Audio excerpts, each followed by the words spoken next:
All right, so the Bulldogs had a free-game set against the GCU Antelopes. They were in the same position as the Bulldogs in the bottom of the Mountain West Conference. It's a game that the Bulldogs had to win if you wanted to have any realistic chance of going to the Mountain West title game, or at least the Mountain West tournament, in Mesa, Arizona. And just to recap how that went, the Bulldogs did manage to win game one, 10-8. They had a huge 5-run inning that was really gave them a lead that GCU could not match. They did tie the game up at one point, but it gave, which is not really encouraging. I mean, you have 10 runs at Fresno. You know you should win that game, and they did 10-8. But the pitching, I mean, Billy Scanavari or whatever his name was, got a leadoff home run.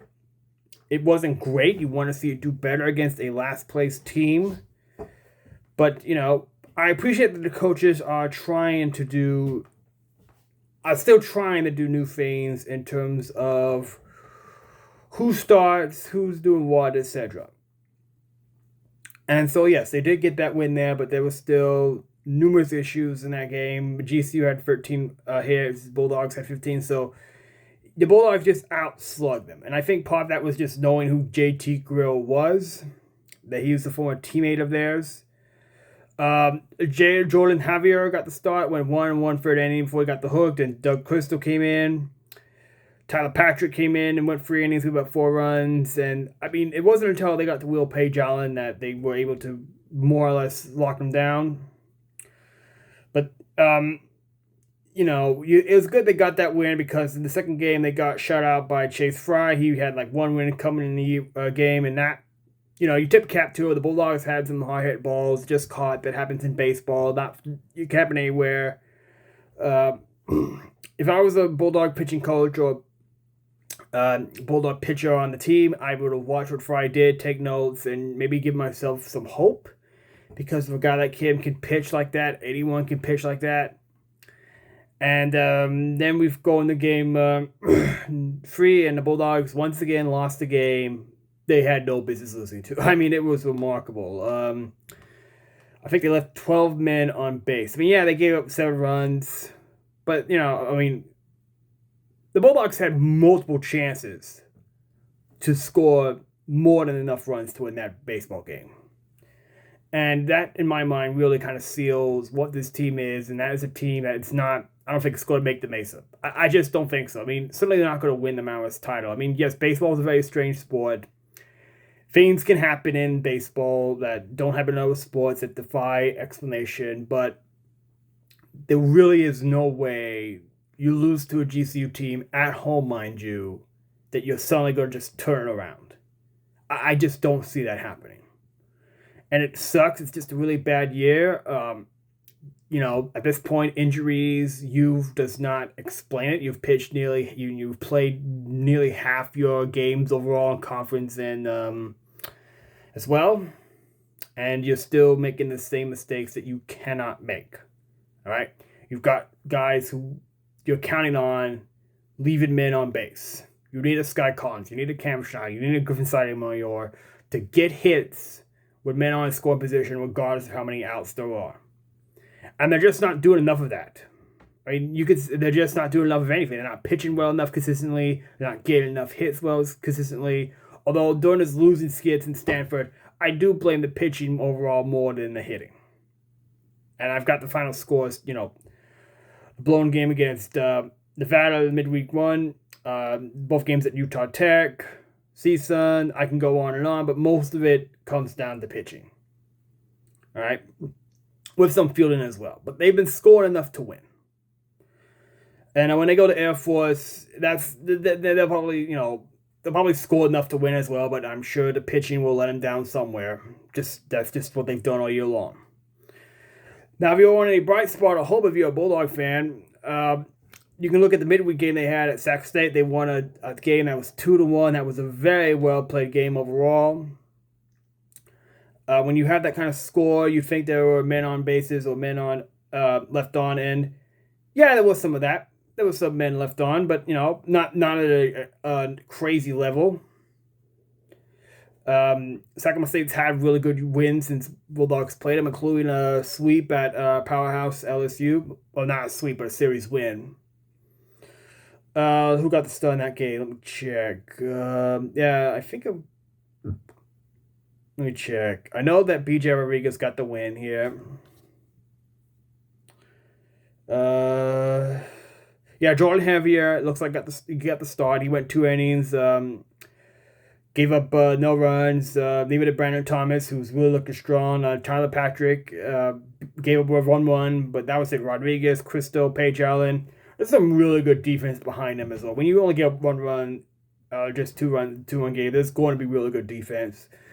And it does look like the communication and the fielding is getting better. They're still making a lot of mistakes, but they're still they're getting better. And they've got to play better if they want to win a game at Air Force. I don't think you can expect this team to get a win there, but if you can get just 1 win there, maybe you could point to progress if you're an optimist. I mean, you could say, hey, they didn't win any games their first 2 conference series. Now they won 1 game. I mean, you always want to win, of course, but you just got to be realistic about what this team is.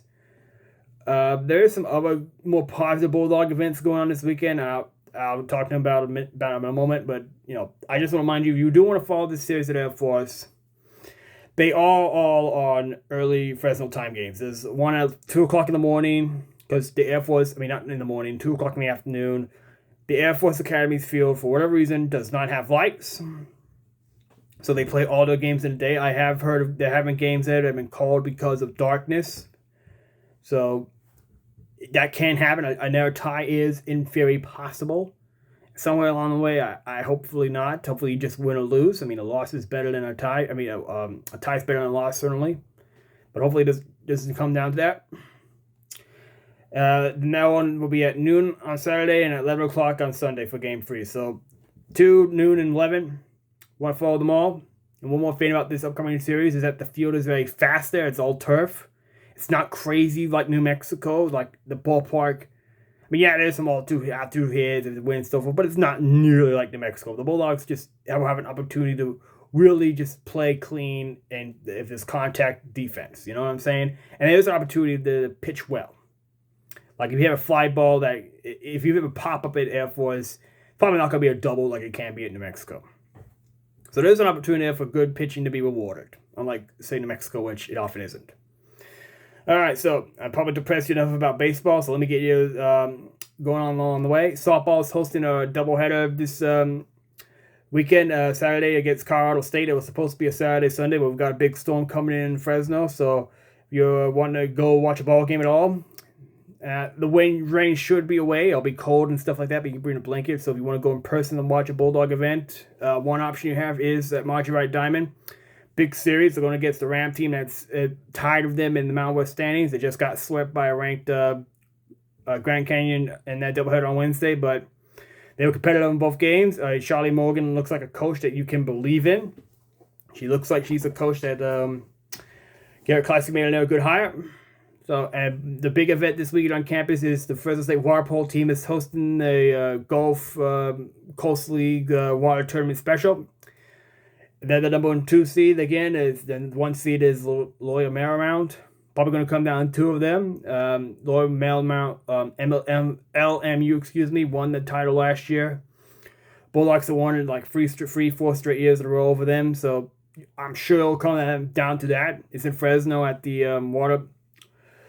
Water Aquatic Center. If you have tailgated around Fresno State, you probably know where it is. You've probably seen the pools. It's also right next door to Marjorie Wright Diamond. So I suppose in theory, given the start of the tournament, I believe the first game is at 1 o'clock, at least the one Fresno State's playing at against San Diego State. And if you got nothing better to do, come on, cheer the Dogs. And Allie Benson deserves it. It's pretty easy to get to. I made a Sight and Sound video about that earlier at the Waterpalooza against Indiana. Very cheap. It's just a stone bench that can be uncomfortable, but Allie Benson's squad, once again, is like the only team sport that can win a title right now for this year for Fresno State. So if you're a Bulldog fan, you've got nothing else planned for, and you can make it over there, do so. It's very easy to get to. Sometimes it's free from what I've heard. The ladies deserve your support. Hopefully they can win their title, and if they do, I'll make a video about it congratulating them. As for the baseball, not expecting anything in this series. I'm expecting a loss. I think that's the only reasonable position you can have. But we'll see what happens. That's why you play the game. I think that you can expect to get at least one win. It's just really hard to sleep a team. But, this has been a really bad Bulldog team as well. But, completely unacceptable to the standards of this program. But we'll see what happens. A busy week on Fresno State.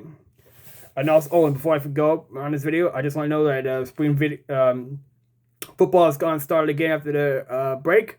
A couple Saturdays from this weekend, we will have the spring preview. I'll talk about more of that as weeks come along. But as always, a fun event. You can go if you buy the special deal. I don't remember what it's called right now. You can get free tickets to a baseball game as well. Right afterwards, they're doing it at 1. Baseball's at 2. I'll talk more about that as I said it goes along. But an exciting time for Fresno State football as we get moved to the Pac-12. We got our schedule now. We know who we're playing, although there are a couple options for Friday. Hopefully we'll get more news about the TV and time soon. If they do, I'll be sure to let you guys know. But, just support what's going on right now. All right? We're going to do that? Okay. Go Dogs, y'all.